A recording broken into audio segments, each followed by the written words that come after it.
Hello everyone, कैसे हैं सभी। मेरा नाम है निकिता और स्वागत है आप सभी का हमारी इस इंग्लिश क्लास में। तुम लोग जानते हो कि हम लोगों ने लास्ट टाइम पे लास्ट कुछ 2 क्लासेस में हमने ये चैप्टर हमारा स्टार्ट किया था जिसका नाम है लॉस्ट स्प्रिंग। अब इस चैप्टर में ना दो कहानियां हैं। एक तो है sometimes I find a rupee in garbage and I want to drive a car.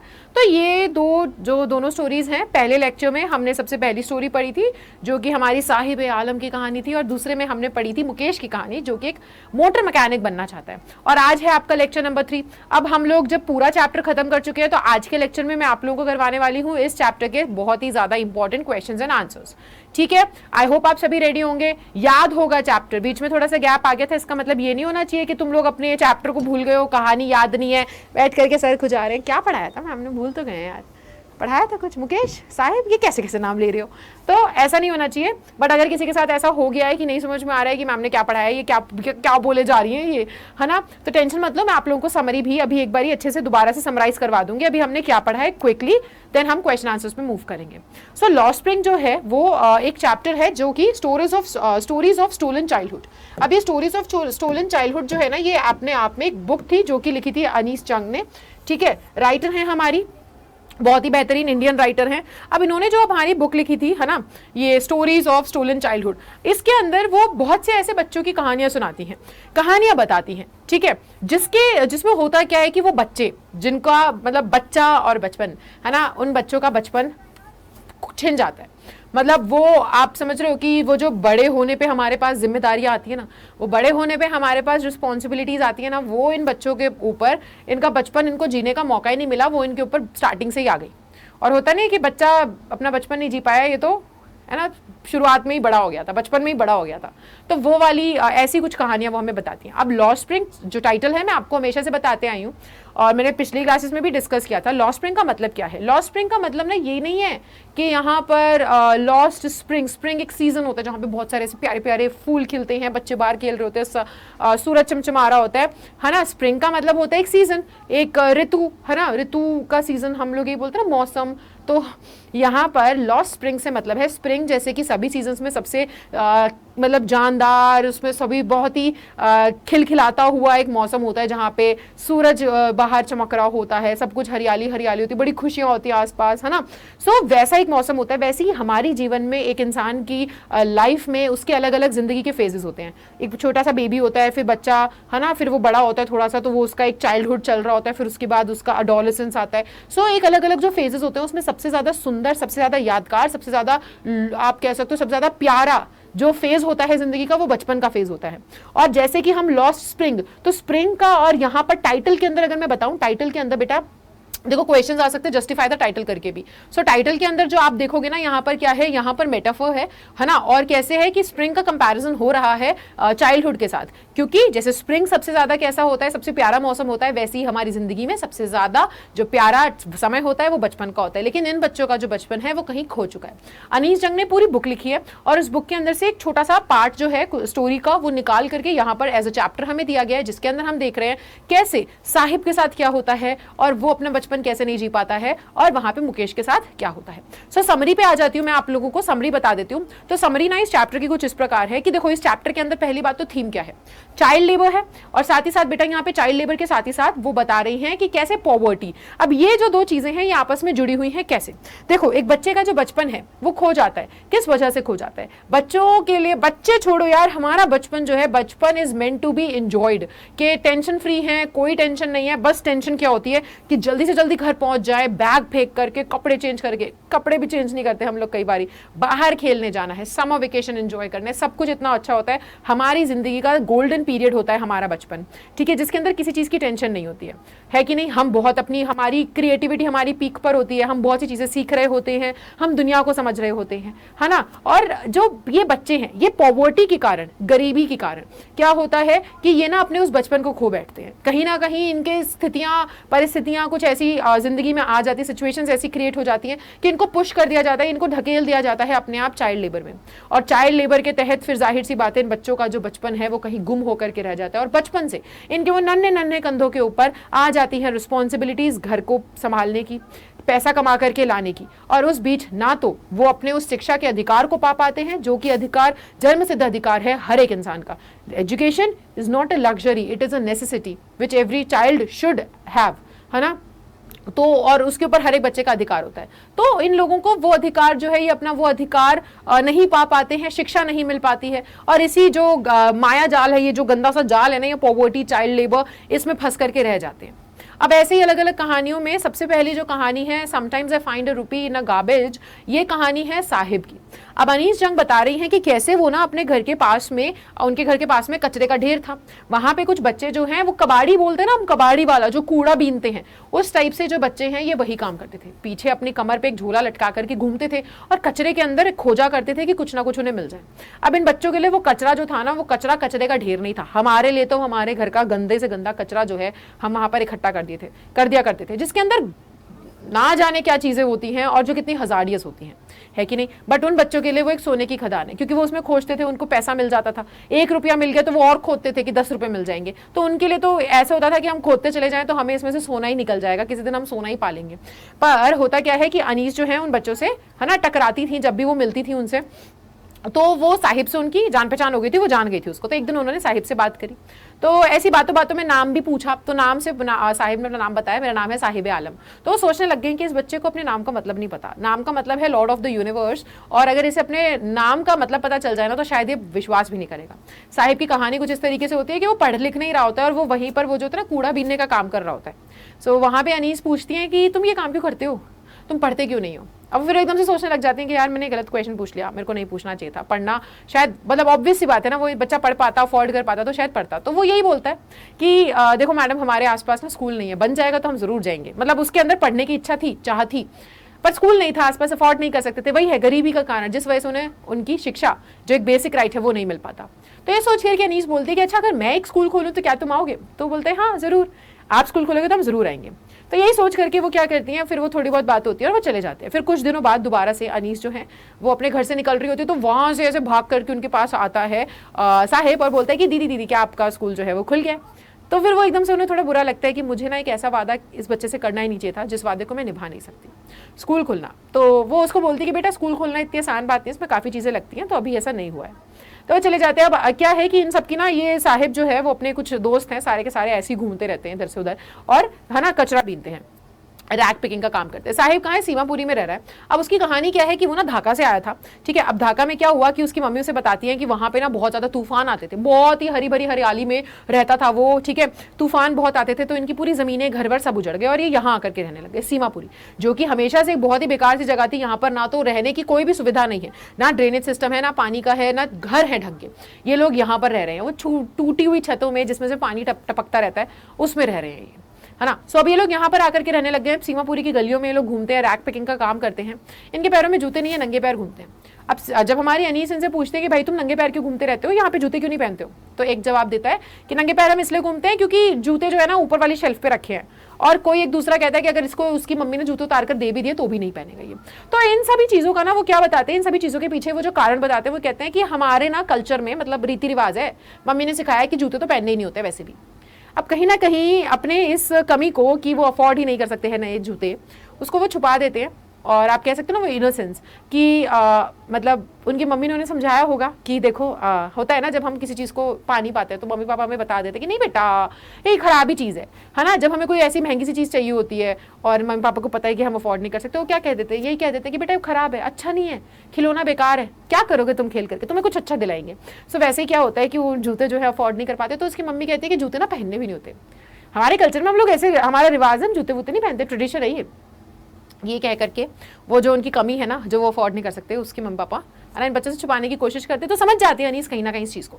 अब ये सारी चीज़ें होती हैं, इसी के थ्रू हमें पता चलता है कि कैसे इनकी बहुत ही खराब हालत है ना। अपने खुद के भी कुछ सपने हैं साहिब के। साहिब जो है वो थोड़े टाइम में हम देखते हैं कि कैसे ना उसका अब थोड़ा सा लाइफ जो है वो चेंज हो चुकी है। सीमापुरी में जितने भी घर रह रहे हैं वहाँ पे सभी लोग जो है वो यही काम करते हैं, रैक पिकिंग का। अब क्या है कि कैसे इसमें एक बीच में छोटी सी ना ओडीपी की एक बंदे की कहानी भी हमें बताती है अनीस, कि कैसे एक इंसान जो है अपने जिंदगी भर जूतों के लिए प्रार्थना करता रह जाता है कि भगवान जूते दिलवा दो, एक जोड़ी मैं जूते पहनना चाहता हूँ और मैं कभी नहीं कहूँगा, वहीं पर एक बच्चे को जूते कितने आसानी से मिल जाते हैं।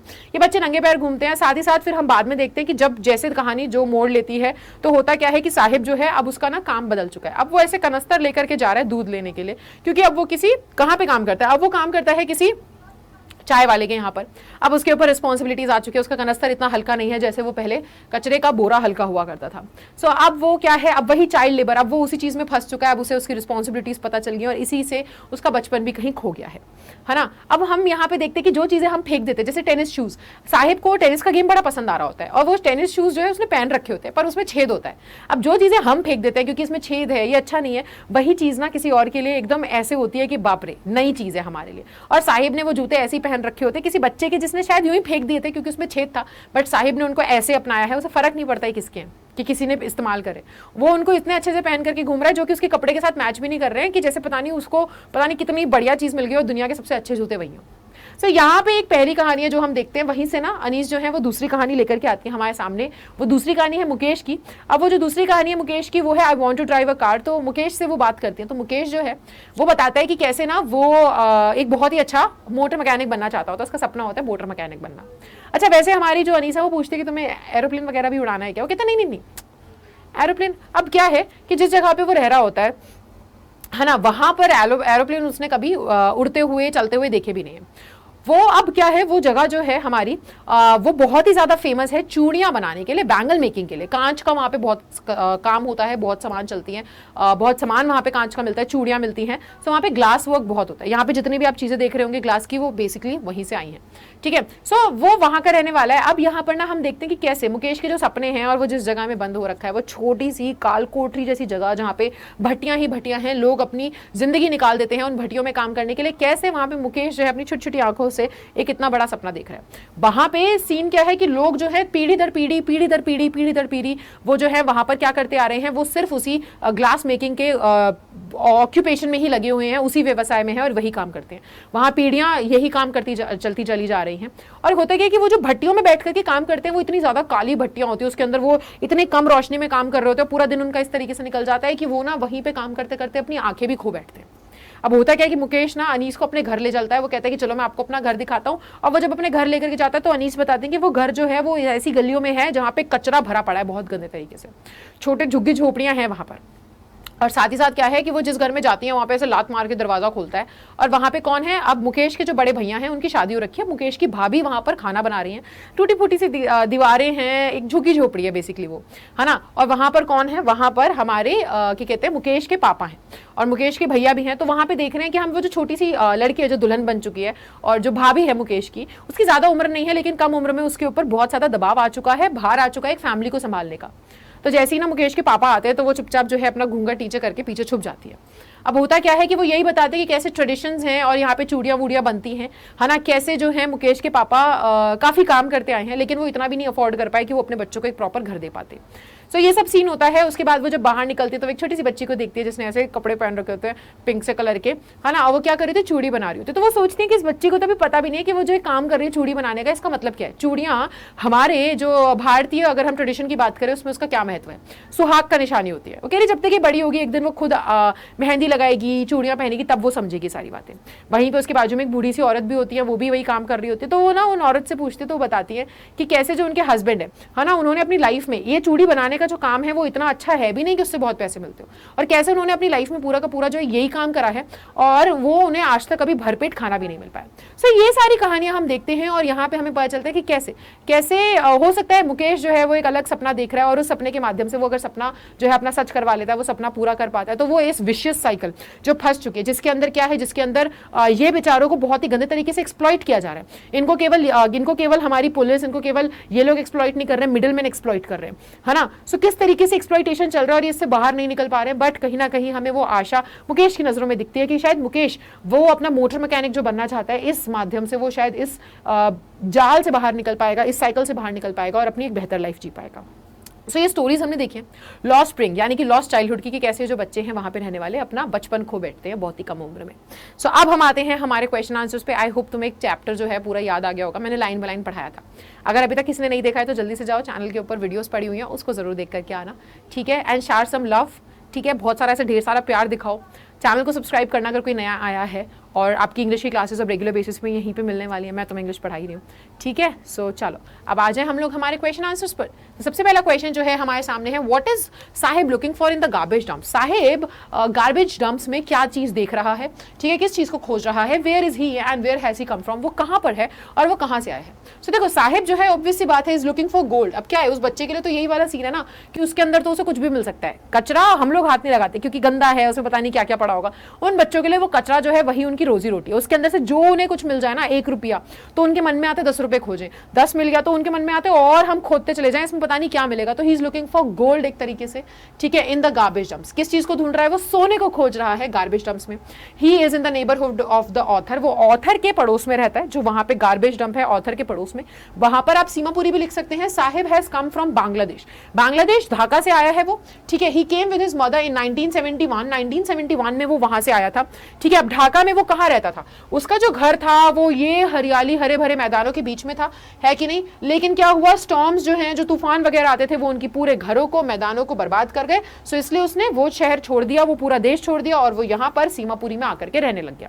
सो आप यहाँ पे इस तरीके से पूरा आंसर कर दोगे कि what is Sahib looking for, he is looking for money, he is looking for, जिसको मनी नहीं बोलेंगे बेसिकली, हमने इसमें गोल्ड इसको पोर्ट्रे किया है। सो ये आपका कीवर्ड है कि वो क्या देख रहा है, वो बेसिकली गोल्ड देख रहा है वहां पर, ठीक है। और क्या है, he is in the neighbourhood of the author, वो है ना, जैसे कि हमारे स्टार्टिंग में ऑथर बताती है अनीस के वो मेरे नेबरहुड में जो गार्बेज डंप है वहां पे कचरे में कुछ ना कुछ ढूंढता रहता है। सो वो वहां रहता है। सीमापुरी आप मेंशन कर सकते हो, वो कहां से आया है, वो यहां से ढाका से आया है, ठीक है। 1971 में छोड़ दिया था उसने अपना देश, क्योंकि वहां पे, और उसका घर कहां था, हरियाली में, पूरे हरे भरे मैदानों के बीच में था, और वहां पे बहुत सारे स्टॉर्म्स आते थे, बहुत सारे वहां पे आप कह सकते हो कि तूफान आते थे, इस वजह से पूरा घर, पूरी हरियाली और पूरे मैदान बर्बाद हो गए, तो वो लोग यहाँ पर शिफ्ट हो गए। So this is your answer for the question number 1, ठीक है। चलिए अगले पे आते हैं, what explanation does the author offer for the children not wearing footwear.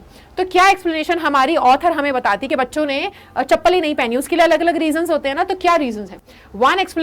एक एक्सप्लेनेशन जो offered by the author is that it is a tradition to stay barefoot. एक जो उनको, मतलब देखो ऑथर हमें बता रही है कि बच्चों ने उनको क्या क्या रीजंस दिए कि वो चप्पल क्यों नहीं पहनते, तो बच्चों से जो उनको रीजंस दिए वो हमें क्या बताती है कि एक ट्रेडिशन है कि नंगे पैर ही घूमना है ना, tradition to stay barefoot. It is not lack of money. He wonders if this is only an excuse to explain away a perpetual state of poverty, है ना। तो क्या है, वो ये बोलते कि नहीं पैसा नहीं है, ऐसा नहीं है कि हमारे पास पैसा नहीं है, पैसा तो है, लेकिन हमारा ट्रेडिशन है कि हमें नंगे पैर रहना होता है। पर यहाँ पे हमारी जो ऑथर है वो सोचते हैं कि यार इसे कह तो रहे हैं कि हमें नंगे पैर रहना होता है, बट कहीं ऐसा तो नहीं कि ये एक तरीका है, सिर्फ और सिर्फ एक तरीका है नंगे पैर रहने का, क्योंकि वो क्या है कि नंगे पैर रहने का तरीका नहीं कि अपनी उस वो पता है कि वो अफोर्ड तो कर नहीं सकते, जैसे कि मैंने समझाया कि हाँ ना, हम खरीद तो सकते नहीं है नहीं, लेकिन एक बहाना, एक एक्सक्यूज दे दिया कि बेटा नहीं नंगे पैर ही रहना होता है, तो खरीद सकते हैं नहीं खरीद सकते वो वाली बात मत छोड़ो, है ना, वो मत सोचो, आपको रहना ही नंगे पैर है, ट्रेडिशन है ऐसा। सो ये ना वो होता है ना कि आप अफोर्ड नहीं कर सकते, उस चीज को छुपाने के लिए एक बस बहाना दे दिया बच्चों को। सो वही बहाना है। सो अलग अलग क्या बहाने मिलते हैं उनको, अलग अलग क्या रीजंस मिलते हैं कि वो नंगे पैर बच्चे क्यों घूमते हैं। सबसे पहला तो यही होता है, ठीक है। He also remembers the story of, जो हमारी यहाँ पर ही नहीं, यहाँ पे शी होगा, ठीक है।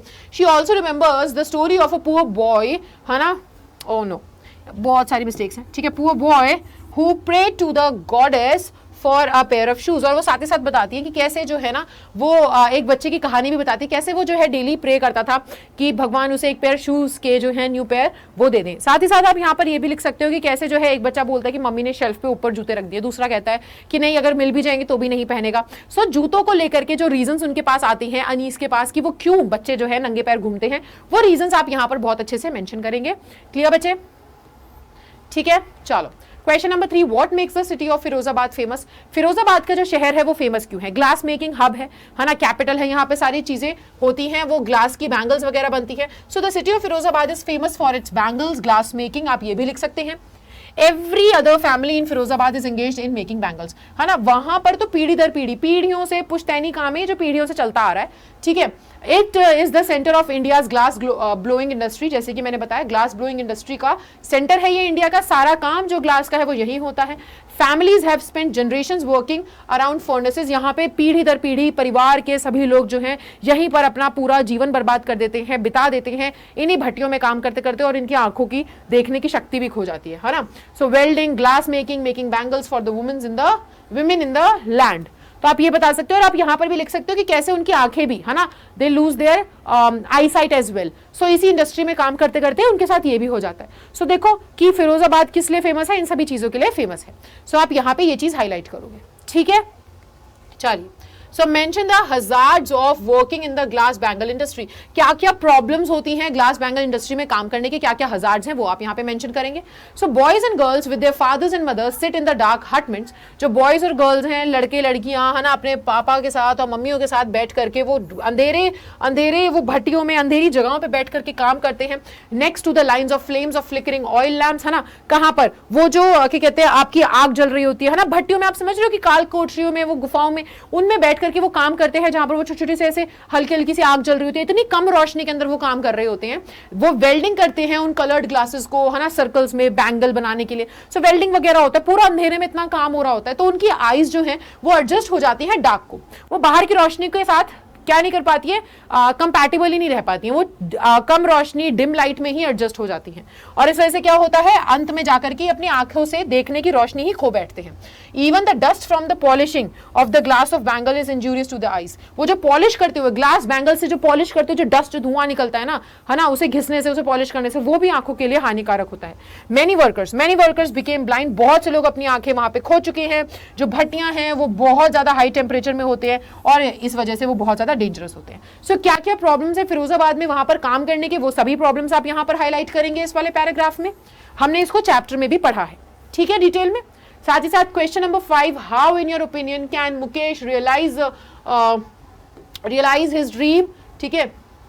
So Mukesh is the son of a poor bangle maker of Firozabad. Mukesh कौन है? मुकेश एक, उसके पापा जो है वो भी वहीं पर उसी इंडस्ट्री में काम करते हैं, ग्लास ब्लोइंग इंडस्ट्री में इंडिया की, फिरोजाबाद में वो भी बैंगल बनाते हैं, और उन्हीं का बेटा है मुकेश। वो अपने घर का सबसे छोटा लड़का है, ठीक है, जो क्या है, हैव नो इनिशिएटिव और ability to dream, but Mukesh is an exception. क्या है, वो भी वहीं पे रहता है, उसी फिरोजाबाद में रहता है जहां पे लोगों ने अपने सपनों को देखना, है ना, बहुत पहले बंद कर दिया, लेकिन फिर भी मुकेश जो है वो एक क्या है, वो एक एक्सेप्शन है। उसके अंदर अभी भी वो इच्छा है सपनों को देखने की। He has the capacity to take courage, है ना, उसमें साहस है, और वो इस ट्रेडिशन को, फैमिली ट्रेडिशन को तोड़ना चाहता है। वो इसमें काम नहीं करना चाहता, वो तो एक क्या बनना चाहता है, वो बनना चाहता है आपका एक बहुत ही बढ़िया motor mechanic. He has strong will power, उसके अंदर स्ट्रॉन्ग विल पावर है ना। He does not want to be a pawn in the hands of middleman और मनी लेंडर्स। वो, है ना, प्यादा, हम बोलते हैं ना, प्यादा नहीं बनना चाहता। किन के बीच, किन के हाथों में? वो इन मनी जो है लेंडर्स, जो पैसे उधार देते हैं, मिडलमैन के बीच में, इन सब विशियस साइकिल में फंसना ही नहीं चाहता। वो चाहता है इसको ब्रेक करे, जो नॉर्म है ना कि यहाँ के जितने लोग बच्चे पैदा होते हैं वो इसी साइकिल में फंस जाते हैं, बच्चा जो है वो फिर बैंगल मेकिंग में ही लग जाता है, तो वो इसमें से निकल करके कुछ अलग करना चाहता है, ठीक है। So he insists on being his own master by becoming a motor mechanic. वो अपना खुद का मास्टर बनना चाहता है, और वो एक मोटर मैकेनिक बनना चाहता है, हाँ जी, ठीक है। सो ये है पूरा, आप यहाँ पे जिससे क्वेश्चन का आंसर करोगे कि वो कैसे, मुकेश कैसे अपना जो सपना है वो देख रहा है, उसका वो कैसे उस नॉर्म को ब्रेक करना चाहता है। आपको कोई भी क्वेश्चन आ सकता है बेटा घुमा घुमा करके कि कैसे मुकेश जो है अपनी फैमिली का एक ट्रेडिशन को ब्रेक करना चाहता है, कैसे करना चाहता है। यही आंसर होगा कि उसकी ट्रेडिशन, उसकी फैमिली ट्रेडिशन में सभी लोग जो हैं वो क्या करते हैं, वो उसी बैंगल मेकिंग इंडस्ट्री में लग जाते हैं, बट मुकेश का एक अलग सपना है, वो उसके लिए करेजियस भी है, स्ट्रेंथ भी रखता है, विल पावर भी है, और वो अलग कुछ करना चाहता है, अपना खुद का मास्टर बनना चाहता है। ऐसे ही आप एक्सप्लेन करोगे, ठीक है। चलो, okay, so he can realize his dreams by joining a garage and learn the job of repairing cars and driving them. He will have to overcome many hurdles before he succeeds. Then comes transport problem. Money is the first one. He will have to earn some money himself. The garage is a long way from his home. He will have to cover it twice every day anyhow by walking on foot. Patience, hard work, firm will and the determination to learn will help him realize his dreams. So यहाँ पर आपने पहले एक चीज बताई कि उसका dream क्या है, उसका सपना क्या है। पहले पैराग्राफ में ये इंट्रोडक्शन देने के साथ ही कि मुकेश कौन है। मुकेश कौन है? किस बैकग्राउंड से आता है, सपना क्या है, फिर आप बताओगे सपना कैसे पूरा करेगा, क्या क्या दिक्कतें आ सकती है सपने में। सो आप यहां पर बताओगे कि देखो है ना, वो कैसे, वो अगर अपना सपना मोटर मैकेनिक का पूरा करना चाहता है, गराज एक ज्वाइन करना पड़ेगा उसे, पूरा जॉब जो है गाड़ियां कैसे रिपेयर की जाती है, कैसे चलाई जाती है, उसे गाड़ियों की नॉलेज लेनी पड़ेगी, सबसे पहला स्टेप है। साथ ही साथ उसे क्या करना पड़ेगा, उसे अपने बहुत सारी दुविधाएं आती हैं सक्सीड होने से पहले, है ना, और फिर आती है ट्रांसपोर्ट की प्रॉब्लम, पैसा जो है सबसे बड़ी प्रॉब्लम है, उसे पैसा अपने पास ऑलरेडी थोड़ा सा अपने पास रखना पड़ेगा, है ना, खुद से भी कुछ कमाना पड़ेगा। फिर उसके बाद जो है गराज जो है वो भी उसके घर से दूर है, ये तो हमने एक चैप्टर के अंदर ही पढ़ा है, तो उसका भी उसको देखना पड़ेगा। ये सारे, वो कहता है ना कि मैं चल के चला जाऊंगा, ये सब, तो ये सारी चीजें उसे, ये प्रॉब्लम्स उसके रास्ते में आएंगी, लेकिन उनको अगर वो ओवरकम कर लेता है, सो पेशेंस, हार्ड वर्क और फर्म विल के साथ जो है वो अपना सपना पूरा भी कर पाएगा। सो आप ये रीजन बताओगे। ये आंसर लिखने का तरीका भी होता है, इंट्रोडक्शन, डिटेल एंड कंक्लूजन। सबसे पहले बताया कौन मुकेश, क्या सपना, कहां से आता है, कैसे सपना पूरा करेगा, दैट्स इट। और लास्ट में ये सारे पॉइंट्स चाहिए उसे सपना पूरा करने के लिए, अगर उसमें पेशेंस, हार्डवर्क, फर्म विल है, दैट्स इट। ठीक है, ये है आपका क्वेश्चन नंबर 5 का आंसर। आया सभी को समझ में? चैप्टर को अगर अभी तक नहीं पढ़ा है एक बार पढ़िए, वीडियोस जो हैं जो मैंने बना करके डाली है वो आपको बहुत हेल्प करेगी चैप्टर को समझने में। सो बुक उठा करके साथ के साथ बैठो, वीडियो को देखो, बहुत बेटर अंडरस्टैंडिंग होगी। ठीक है, क्वेश्चन नंबर 6 है, okay, so mention the hazards of working in the glass bangle industry. So क्या क्या प्रॉब्लम है, वही अभी मैंने जो अभी आपको बताए थे वही चीजें आप यहाँ पर लिखोगे, क्या क्या प्रॉब्लम्स आती है। अंधेरे में काम करती हैं, है ना, और जो भट्टियों में बैठ करके वेल्डिंग वगैरह का अंधेरे में काम करने से क्या होता है, उनकी आंखों की रोशनी जो है वो एडजस्ट कर लेती है कि अंधेरे का इतना डिम लाइट ही देख पाते हैं, एकदम से अगर वो ब्राइट लाइट देखेंगे, दोपहर की लाइट देखेंगे, तो उनकी आंखें जो है वो एडजस्ट नहीं कर पाती, और इस वजह से अल्टीमेटली क्या हो जाते हैं, अंधे हो जाते हैं। जो आपकी पॉलिशिंग का जो काम है उसमें भी जो डस्ट निकलता है ग्लास बैंगल से, उससे भी आंखों को मुश्किल पहुंचती है। सो यही लिखोगे कि जो ग्लास बैंगल इंडस्ट्री है उसके बहुत सारे हेल्थ प्रॉब्लम्स हैं, है ना, वो जो है उस इंडस्ट्री में छोटे छोटे बच्चों से लेकर के बड़े बड़े लोग जो है, बूढ़े बूढ़े लोग जो है वो काम कर रहे होते हैं। It usually employ small children. ये इलीगल है क्योंकि बच्चों को अपना ऐसी कंपनीज में, ऐसी इंडस्ट्रीज में हायर ही नहीं कर सकते हो, child labour first of all. Like middle man, money lenders, police, politicians combine to entrap the poor workers. क्या होता है कि इनको एक्सप्लॉइट कौन कर रहा है, इनका शोषण कौन कर रहा है, ये पुलिस कर रही है, मिडिल मैन कर रहे हैं, पॉलिटिशियंस कर रहे हैं, मनी लेंडर्स कर रहे हैं, ये लोग इनके ऊपर दबाव डालते हैं, ना तो ये अपना ऑर्गेनाइजेशन खड़ा कर पाते हैं, इसी चीज में, इसी चक्कर में अटक करके रह जाते हैं। Let us first consider the place where bangle makers work, है ना। सबसे पहली बात कि ये करते कहां है काम, ये कॉटेज इंडस्ट्री है, वो इस ग्लास फर्नेसेस जहां पे बहुत ज्यादा हाई टेम्परेचर होता है, भट्टियों में, वहां पर काम करते हैं। ये ऐसे काल कोठरी जैसे होते हैं, मतलब आप समझ सकते हो कैद खाने टाइप, जिसके अंदर ना हवा जाती है ना लाइट जाती है। बच्चे, लड़कियां, लड़के सारे के सारे यहाँ पे काम करते हैं उन भट्टियों में बैठ करके जहाँ पे बहुत डिम लाइट है, और इनकी आंखें उसके हिसाब से एडजस्ट हो जाती हैं। एंड अल्टीमेटली जब क्या होता है, ये बाहर की रोशनी के हिसाब से नहीं देख पाते, और अगर कभी होता भी है तो धीरे धीरे जब तक ये बड़े होते हैं इनकी आंखों की शक्ति जा चुकी होती है। सो आप यही सारी चीजें जो हैं बेटा यहाँ पर लिखेंगे। ठीक है, देखो लिखा हुआ है सब कुछ। Their eyes are more adjusted to dark, अंधेरे को देखने की ज्यादा आदत होती है, बाहर की नहीं देख पाते हैं। इस वजह से जब तक ये बड़े होते हैं इनकी आंखों की शक्ति जा चुकी होती है। Glass blowing, welding, soldering pieces of glass, all are health hazards. ये सारे के सारे जो है इसमें बहुत, तुम्हें पता है, प्रिकॉशंस लेने होते हैं यार प्रॉपर। आपको आई के पूरा गैजेट्स वगैरह, टूल्स वगैरह चाहिए होते हैं, आपको आंखों के लिए पहनना पड़ेगा कुछ कवर, हाथों में इनके पास कुछ नहीं होता, इनको ऐसे ही डाल दिया जाता है, बेयर हैंड्स, बेयर आईज, ये ऐसे ही काम कर रहे होते हैं। इवन द डस्ट, जो मैंने बताया, जो डस्ट आता है ना ग्लास बैंगल को पॉलिश करने से, वो भी आंखों के लिए बहुत ज्यादा हानिकारक होता है, अंधे हो जाते हैं। तो ये सारी चीजें जो है ना, इस वजह से क्या है, इस वजह से इनके पास एक बहुत बड़ा रिस्क होता है। ठीक है, और बचपन से बच्चों को इस रिस्क में डाल दिया जाता है। सो आप इस तरीके से है अपना पूरा आंसर यहाँ पर डिस्क्राइब करोगे। अगर लॉन्ग आंसर में भी आता है, शॉर्ट में आता है, शॉर्ट में बता दो, लॉन्ग में आता है तो फिर सारी चीजें बताओ कि क्यों ये इस जाल में फंस गए हैं, किसने फंसाया है, वो सभी लोगों का नाम, पॉलिटिशियंस, मनी लेंडर्स, और आपके साथ ही साथ कौन थे वो मिडलमैन, इन सबका नाम डालोगे तो इस तरीके से आपका पूरा आंसर बनेगा। ठीक है बेटा, ओके। सो ये क्वेश्चन की नंबरिंग थोड़ी सी ऑफ है, but okay, we have 10 questions है। ये क्वेश्चन नंबर 6, 7 होना चाहिए था। So why should child labour be eliminated and how child labour, ये एक ना पूरा का पूरा थीम के ऊपर क्वेश्चन है, क्योंकि थीम ही हमारी ये है। सो चाइल्ड लेबर को कैसे, क्यों हटाना चाहिए और कैसे। So child labor should be eliminated because the children employed at tender age as a domestic servant, dishwashers at roadside dhabas and in hazardous industries making glass bangles, beedies, crackers etc. lose the charm of the spring of their life। जैसे कि मैंने बताया था, spring एक metaphor है। Metaphor का मतलब क्या होता है, आप दो ऐसी चीजों को कंपेयर कर रहे हो जो आपस में तुलना करने योग्य नहीं है, पर फिर भी आप उनके बीच में कोई सिमिलैरिटी के बेसिस पे कंपैरिजन कर रहे हो। ऋतु का जो मौसम होता है बचपन में कोई भी सिमिलैरिटी नहीं है, दोनों चीजें अलग हैं, लेकिन हम ये बोल रहे हैं कि जैसे सिमिलैरिटी हम इसमें कंपैरिजन इसमें क्रिएट कर रहे हैं कि जैसे जो आपका ऋतु का मौसम है सभी मौसम में सबसे बेहतरीन होता है, इंसान की जिंदगी में उसकी लाइफ के अलग अलग फेजेस में बुढ़ापा, जवानी, बचपन, उन सब में सबसे बेहतरीन बचपन होता है। सो क्या होता है कि जो बच्चे हैं ये इनको हटा देना चाहिए चाइल्ड लेबर, क्योंकि यही जो काम होता है ना कि घरों में काम कर रहे होते हैं, बर्तन धो रहे होते हैं, बीड़ी बना रहे होते हैं, पटाखों की इंडस्ट्री में काम करते हैं, रोड साइड ढाबों में काम करते हैं, इसकी वजह से वो बचपन इनका छिन जाता है और ये गरीबी के चक्कर में क्या हो जाता है ना एजुकेशन मिल पाती है, ये अपने कामों में पड़ जाते हैं, चाइल्ड लेबर में चले जाते हैं। दे चाइल्डहुड इज स्टोलन, बर्डन, ये बर्डन आ जाता है पूरा रिस्पॉन्सिबिलिटी का काम को लेकर के। They become adults too soon, बचपन छिन जाता है, पहले से ही बच्चे जो है वो बड़ा बन जाते, बड़े मतलब अडल्ट्स है ना, अपने बचपन को ना जी करके वो पहले ही ऐसे अपने उसमें आ जाते हैं, अडल्टहुड में आ जाते हैं, एडोलेसेंस में आ जाते हैं, जहां पर वो सब ये रिस्पॉन्सिबिलिटीज पूरी कर रहे होते हैं जो कि एक बच्चे को देखनी भी नहीं चाहिए, क्योंकि बचपन क्या है कि रिस्पॉन्सिबिलिटीज फ्री, क्या आप आराम से खुल करके एंजॉय करो। Most of them are undernourished, खाना ढंग से नहीं मिल पाता है, अनएजुकेटेड होते हैं, गरीब होते हैं। यही आंसर आप करोगे। दे हैव स्टंटेड ग्रोथ, ना तो हाइट बढ़ पाती है, ना तो वो आपने देखा ना कितनी तो बीमारियां इनको लग जाती है, तो वही आप सभी प्रॉब्लम्स बताओगे। चाइल्ड लेबर कैसे एलिमिनेट हो सकता है? Only through concentrated efforts. अगर हम सब मिलाकर के एफर्ट्स करें, है ना, अगर गवर्नमेंट एफर्ट करे, एजेंसीज हो, एनजीओज हो, कोऑपरेटिव सोसाइटीज हो, पॉलिटिकल लीडर्स हो, अगर सब लोग मिलकर के इसके बारे में अवेयरनेस फैलाए, कुछ स्टेप्स उठाए जाएं, प्रॉपर मेजर्स लिए जाएं, तो चाइल्ड लेबर एलिमिनेट हो भी सकता है। अगर गवर्नमेंट अपनी तरफ से प्रॉपर तरीके से कुछ लॉज लेकर के आती है, वहां से भी जो है हम लोग इसको पूरे तरीके से एलिमिनेट कर सकते हैं। मियर passing of law will not help, है ना, law should be enacted faithfully.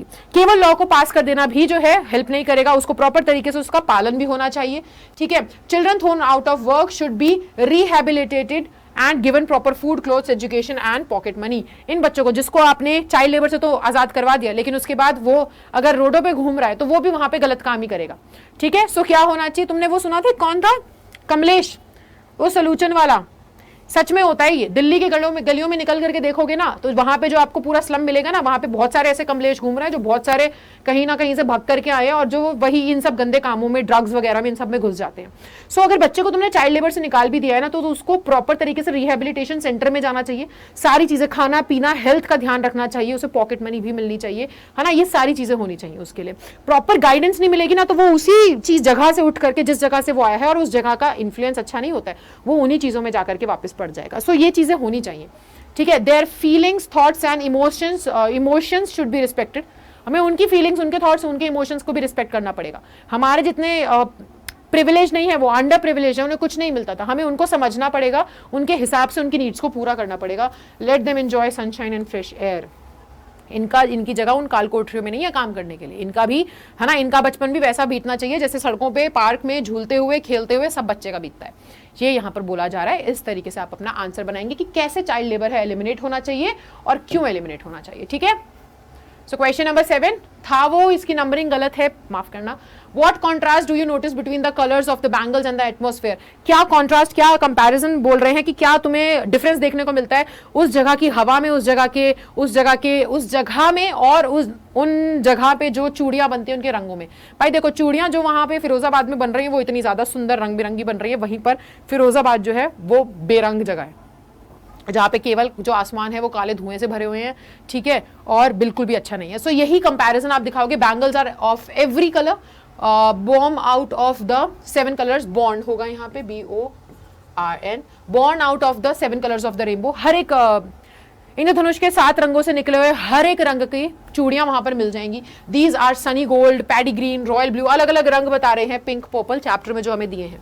Boys and girls work in dark hutments, लड़का लड़कियां जो हैं वो उस अंधेरी काल कोठरी में काम करते हैं, है ना, उतनी कम लाइट के अंदर, और होता क्या है, और फिर लास्ट में वो ब्लोइंग ग्लासेस, वेल्डिंग, सोल्डरिंग का काम करते हैं, चूड़ियां बनाते हैं, अलग अलग रंगों की चूड़ियां बनती हैं, ठीक है। सो आप यहीं पे आंसर करोगे और साथ ही साथ ये भी लिखोगे, अच्छा कंपैरिजन क्या है। कंपैरिजन ऐसे बताओगे कि लेकिन फिरोजाबाद जो अपने आप में जगह है वो बहुत डार्क जगह है, ग्लूमी जगह है, जहां पे हवाओं में भी सिर्फ और सिर्फ क्या है, धुआं है, भट्टियों में से निकलने वाला धुआं, इन्हीं फर्नेसेस में से निकलने वाला धुआं है। ये सारे पॉइंट्स आप वहां पर लिखोगे, सारे पॉइंट्स आप वहां पर मेंशन करोगे, तब जाकर के कॉन्ट्रास्ट होगा। और मैं यहाँ पे बहुत इंपॉर्टेंट बात बताना चाहती हूँ, अगर कोई भी स्टूडेंट अभी भी अपने दिमाग में ये पॉइंट रखता है कि मैम कॉन्ट्रास्ट डिफरेंस बनाने के लिए क्या हमें शीट के ऊपर एग्जामिनेशन में या शीट के ऊपर ऐसे लाइन खींच करके डिफरेंस बताने होते हैं, तो बेटा ये इंग्लिश जो है एक लैंग्वेज है, ये बाकी किसी सब्जेक्ट की तरह नहीं है।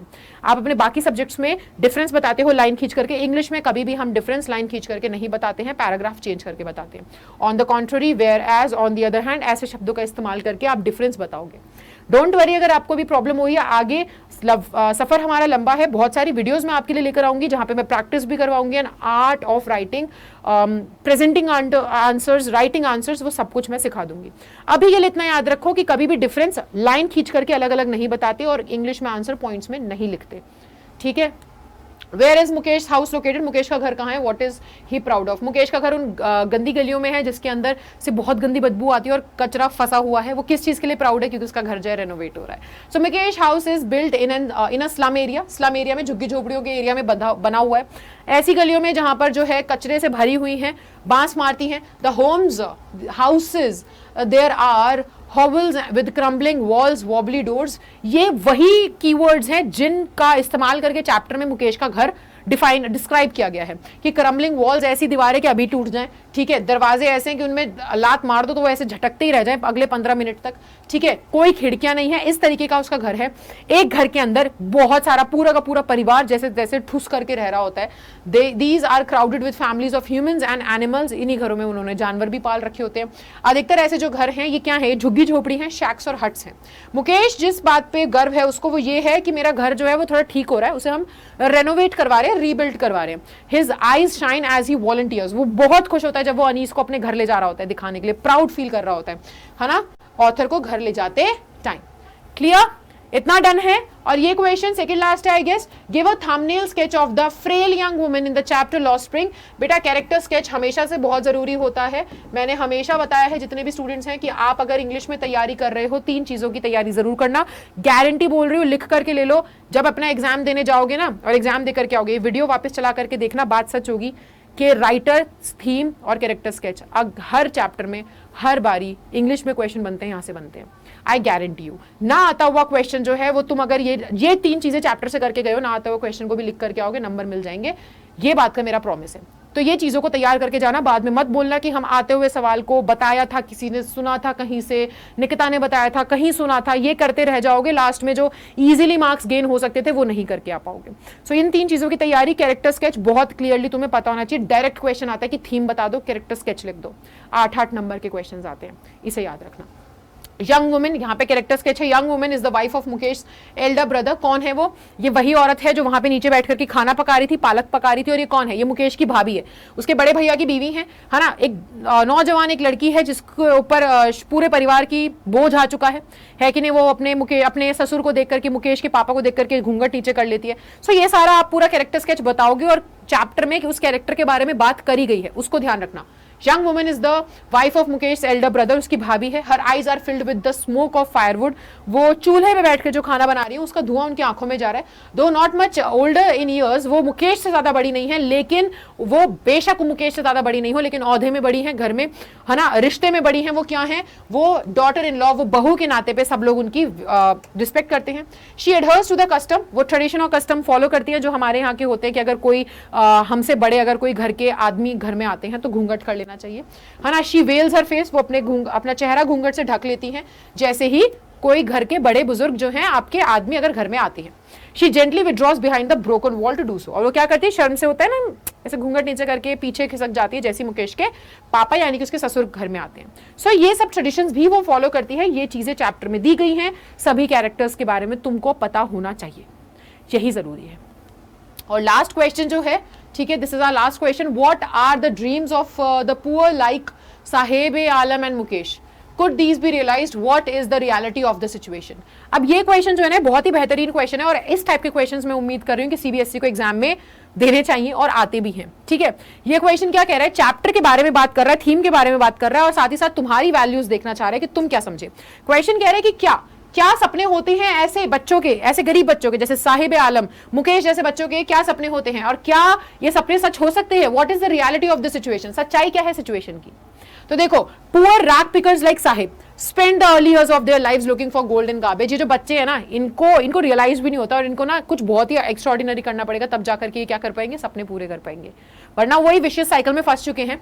So poor rag pickers like Sahib spend the early years of their lives, अपने अर्ली इयर्स यानी कि चाइल्डहुड जो है वो अपने बर्बाद कर देते हैं, बिता देते हैं, है ना, उन्हीं कचरे के ढेर में पैसे ढूंढने के लिए, गोल्ड ढूंढने के लिए। ठीक है, the parents of the street children have no fixed income, इनके माँ बाप की भी कोई फिक्स्ड इनकम नहीं होती है। दिहाड़ी, समझ रहे हो, जिस दिन क्या है, वेजेस और सैलरी में फर्क तो तुम जानते ही हो यार। तो इनकी फिक्स सैलरी नहीं है, वेजेस हैं, दिहाड़ी मिलती है इनको और कोई फिक्स नहीं है, कभी काम किया तो मिल गया, कभी नहीं हुआ तो नहीं मिला। सो वैसा वाला सीन होता है इनका। They wage war against poverty and hunger. ठीक है, they have no dreams except finding the means of survival. इन वो होता है ना कि सपने देखने का तो हमारे पास क्या नहीं है, सपना भी हमारे लिए एक लग्जरी है, क्योंकि सपना देखने के लिए पहले नेसेसिटीज तो पूरी हो जाए। जब मेरे को प्रॉपर तरीके से मेरे रोटी कपड़ा मकान तीनों चीजें हैं, तब मैं किसी और चीज के बारे में सोचूं। सपना देखें कैसे? सपना देखने के लिए वो होना तो चाहिए कि हम अपनी बाकी चीजों से मुक्त हैं, दिमाग में इतना खाली है, दिमाग इतना हमारे पास टेंशन फ्री है कि हम सपना देख सके। इनके लिए सपना क्या है कि एक वक्त की रोटी पूरी मिल जाए, वही इनका पूरा सपना है। सो इनके पास ये सर्वाइवल ही है कि जैसे तैसे हम बच जाएं, जिंदा रह ले, सर्वाइवल पूरा करना। रोज की फाइट जो है वो जीने के लिए है, सपने देखने का इनके पास नहीं है time. So garbage to them is gold, कचरा उनके लिए एकदम सोने की तरह है। It is the source of their daily bread, क्योंकि वहीं से उनके पैसे आते हैं, उनको घर के ऊपर छत मिलती है। और he ends up at a servant. और लास्ट में क्या होता है, जो वो हमारा मुकेश है, किसी टी स्टॉल पे काम कर रहा होता है, बचपन, फ्रीडम सब चली जाती है, रिस्पॉन्सिबिलिटीज में आ जाता है। वहीं पे मुकेश की कहानी भी आप बताओगे कि मुकेश के साथ भी क्या हुआ, क्योंकि ये तो जो बच्चे हैं, केवल 2 बच्चे नहीं हैं, ये बच्चे हमारे भारत के अंदर ऐसे लाखों बच्चों की कहानी बता रहे हैं कि ऐसे बच्चों के साथ क्या होता है। सो मुकेश जो है वो भी एक गरीब परिवार से है, जो कि क्या करते हैं, फिरोजाबाद में चूड़ियां बनाते हैं। उनका सपना क्या है, मुकेश का सपना है मोटर ड्राइवर, मोटर मैकेनिक बनने का, और वो गाड़ी चलाना सीखना चाहता है। वो चाहता है कि वो एक गैरेज को ज्वाइन करे जहां पे वो अपना सपना धीरे धीरे पूरा कर सके। वो जानता है कि गैराज जो है वो बहुत दूर है, पर वो कहता है मैं चल के चला जाऊंगा।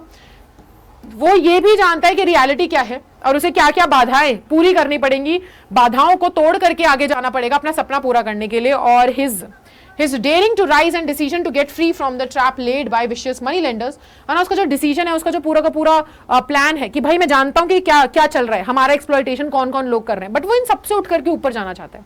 उसके पास एजुकेशन नहीं है, प्रॉपर खाना नहीं है, ना प्रॉपर अपब्रिंगिंग नहीं है, और क्या कहते हैं, उसके पास उसका खुद का बचपन भी नहीं है। ऐसे बच्चों को धकेल दिया जाता है किसमें, पॉवर्टी के कारण ना एजुकेटेड हो पाते हैं और धकेल दिया जाता है चाइल्ड लेबर में। सो ऐसी जिंदगी जो है ये बच्चे जी रहे होते हैं। आया सभी को समझ में, क्लियर हुआ सभी स्टूडेंट्स के लिए, हाँ कि ना? क्वेश्चंस जो हैं चैप्टर में से ही आते हैं, चैप्टर की नॉलेज रखोगे, दुनिया में से कोई भी क्वेश्चन चैप्टर के अंदर से ही उठ के आएगा ना, तो वो कहीं से भी आए तुम आंसर कर सकते हो। चैप्टर की नॉलेज अच्छी रखो, और लिटरेचर, है ना, यहाँ और यहाँ दोनों से समझने वाली होती है। ये कोई फिजिक्स, ये कोई मैथ्स की तरह नहीं है कि दिमाग चला लो, दिमाग से फॉर्मूला रट लो और आप जो है अपने आंसर्स कर पाओगे। यहाँ पे भी आना चाहिए लिटरेचर समझ में, और यहाँ भी आना चाहिए। यहाँ से डिसीजन मेकिंग, यहाँ से चैप्टर की फील पकड़ पाओगे, तब जाकर के तुम बोलोगे कि तुम्हें इस चैप्टर की नॉलेज है। तो अगर अभी तक नहीं किया है ऐसे, तो जल्दी से जाओ, वीडियोस देखो, क्वेश्चंस प्रैक्टिस करो, तब जाकर के इस चैप्टर को बंद करना और कहना हाँ तैयार है, और होमवर्क करके आना। नेक्स्ट क्लास में मिलने से पहले मुझे होमवर्क चाहिए, मैं होमवर्क जरूर डिस्कस करूंगी। मतलब होमवर्क करना तुम्हारे लिए कंपलसरी है, होमवर्क डेली बेसिस पे मिलेगा। अगर तुम इंटरेस्ट नहीं दिखाओगे ना होमवर्क में, तो फिर मैं होमवर्क नहीं देने वाली, पहले याद रखना। तुम खुश और हो जाओगे कि अच्छी बात है, मत दो, हम तो पहले ही कह रहे हैं हमें तो चाहिए ही नहीं होमवर्क। होमवर्क जरूरी है यार, प्रैक्टिस बनी रहती है ना। हम लोग ट्यूसडे, थर्सडे, सैटरडे में मिलते हैं, तो एक एक दिन का जो गैप आता है, एक ही क्वेश्चन दे रही हूँ, वो कर लोगे तो बेहतर रहेगा। एक कंटिन्यूटी रहेगी कि मैंने आज होमवर्क दिया तो अब छुट्टी है, अगले दिन छुट्टी तो नहीं है, मतलब मेरी क्लास नहीं है, सो उस दिन इंग्लिश के बारे में थोड़ा सा टच में रहोगे, फिर अगले दिन मैं मिलूंगी, कुछ नया पढ़ेंगे, फिर उसका होमवर्क मिलेगा, थोड़ा टच में रहोगे, तो ऐसे चलता रहेगा, बेहतर रहेगा। होमवर्क का स्क्रीनशॉट ले लो। होमवर्क है the young man echo the lament of their elders, what do you think is the common complain, how has it affected their lives. जो यंग मैन है वो अपने एल्डर्स, ये देखो फिरोजाबाद में क्या था कि पीढ़ी दर पीढ़ी काम होता आ रहा है ना वहां पर चूड़ियां बनाने का।